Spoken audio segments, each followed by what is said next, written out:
How to download the Documents app on your iPhone. Hello guys, this is Atticus and welcome back to another tutorial video. In today's video, I'll teach you guys how you guys can download the Documents app on your iPhone. So before we begin, if you guys are new to our channel, hit down below and hit the subscribe button so you don't miss out on our future videos. Also press the bell icon so you get notified when we release our new videos. Now let's begin. First step is you'll need to open up your App Store.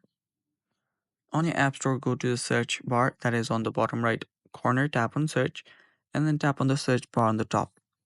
Simply type in documents and hit enter.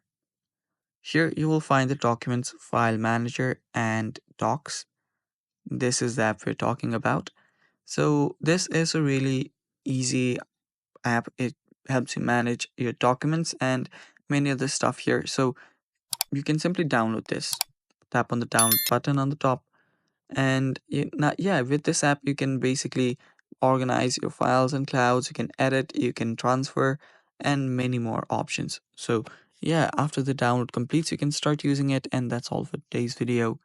Thanks for watching. Stay tuned for more, and bye bye. Take care.